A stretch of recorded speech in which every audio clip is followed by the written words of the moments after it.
At about 11:30 p.m., I personally appealed to the protocol and the security of the Vice President at room 304 if they could possibly already leave the premises, as there's always a practice during long weekends that we turn off power in all our buildings. If you will note, if you will go around Congress during Thursday na walang pasok ng Biyernes, Sabado at Linggo, ino-off po talaga natin yung power.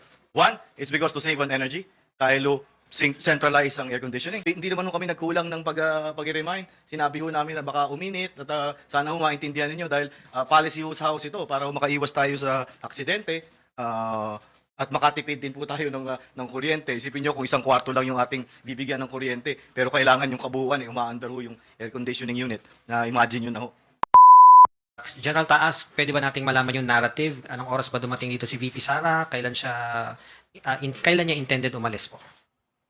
Maraming salamat, Ian. Napansin mo kanina ka pa nakatingin sa akin, so alam ko na ako yung unang-una mong tatanungin. So let me share with you what transpired. I'll give you the chronological timeline of the events that transpired from yesterday until noon today, as regards the visit in the House of Representatives of Vice President Sara Duterte. Let's start with just give you a very brief rundown by time. At about 2 p.m. yesterday, the arrival of the advance party of the OPP inside the complex of the House of Representatives. And about 2 hours after that, just before 4 p.m., the security team of the Vice President coordinated with our Legislative Security Bureau. And we basically briefed them about our House rules and the security protocols and guidelines. At about 4 o'clock, we received an advice from the security that the Vice President is on her way. However, it was not until 19:45, or about 2 hours after, that the Vice President actually arrived. And she was brought directly to the visitor center of the House of Representatives, situated at near the South Gate. And there, we also brought Yusek Sulaika Lopez for them to meet. And they were there until 10 o'clock. Which is our based on our house rules. That's the latest that we will allow visitors to our detained guests. And at about 10 o'clock, the Vice President, together with Yusek Lopez, actually prepared to leave the premises of the visitor center, as we have requested.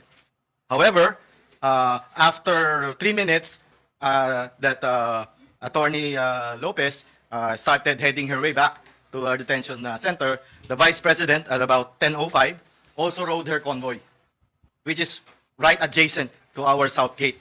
And we were all assuming that she will start turning right, exiting the House of Representatives. However, her convoy went straight ahead, heading towards the Southwest Annex. South Wing Annex, sorry. And we talked over the phone to the security, and we were informed that the VP will just change using the room of the Honorable Bulong Duterte. And so we waited. But waited until 1 hour. At about 11 p.m., I started to proceed to the office of the Honorable Duterte to find out what's going on, what's causing the delay.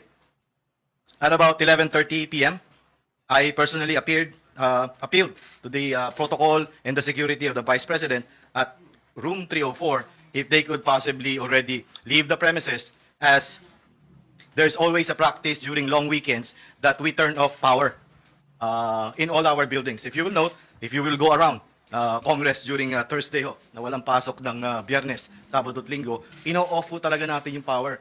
One, it's because to save on energy, dahil centralize ang air conditioning. And second, to prevent po yung occurrence ng electrical fire. Dahil hindi po natin alam kung meron nakapag-iwan ng mga chargers or laptops or whatnot sa kanya-kanya mga opisina. So standard doon natin ginagawa yun. And normally nga po, it's at 10:30 na ginagawa natin na ino-off. In the case last night, in deference to the Vice President, inabot po tayo ng 12:30 bago natin talagang in-off na.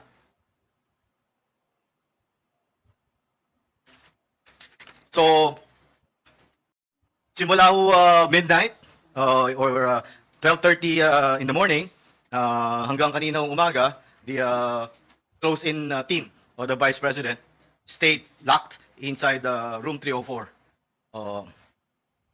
So about 7:30 this morning, upon request of our personnel and finance office, we had to turn on the power again dahil magtatrabaho po sila sa SWA.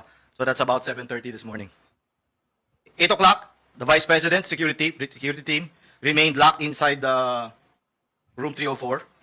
At 10:53, we noticed the Vice President together with entourage left the room of the Honorable Pulong Duterte, and we followed her all the way to the detention facility.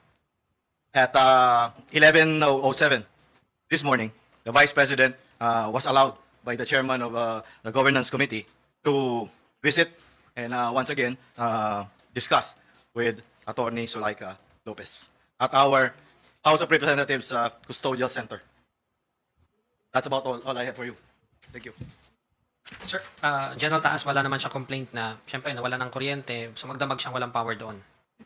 Wala ho kaming narinig na complaint dahil I would assume dahil napagsabi, hindi naman ho kami nagkulang ng pag-remind. Sinabi ho namin na baka uminit at sana ho maintindihan ninyo dahil policy house ito para makaiwas tayo sa aksidente at makatipid din po tayo ng kuryente. Isipin nyo kung isang kwarto lang yung ating bibigyan ng kuryente pero kailangan yung kabuuan, umaandar ho yung air conditioning unit.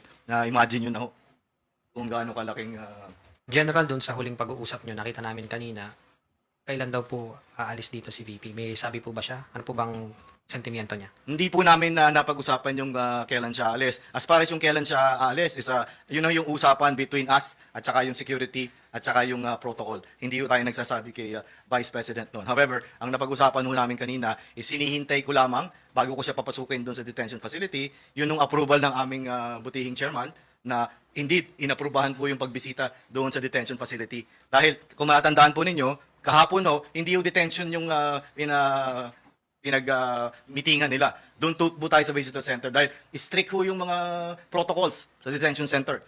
Kaya mas maganda doon sa kabila. Yun ang pinag-uusapan namin. Sabi ko, baka pwede po na doon tayo sa kabila. Pero minarapat ng ating Vice President na Tito. At inaprubahan naman nating chairman. Umani naman ito ng iba't ibang reaksyon mula sa ating mga netizens. Ayon kay Irene Sodian, like father like daughter talaga tong mga Duterte, I admire them. If under kanila and you work hard and do your duty basta lang naaayon sa batas, they'll back you up at meron silang malasakit anuman ang mangyari. Pahayag naman ni Puetiest Princess, strong leader talaga si VP Sara, she will not let her staff suffer alone. Nag-explain lang si Attorney Lopez about the separation of powers of the three branches of government along with the constitutional mandate ng COA in the letter pero nagalit ang kamara. It just speaks kung gaano kamangmang ang mga politicians being elected about the balance of powers between the executive, legislative, and judiciary. At ito naman ang saloobin mula sa ating kababayan na si Alberto Dogomyo, babawi tayo sa 2028 Inday Sara Duterte, ikaw na ang magiging presidente namin, balikan mo sila lahat at ay pakulong mo. Yan ang tunay na leader di nang iiwan ng tao niya. Mga kababayan, feel free to comment below para maglabas ng saloobin sa balitang ito.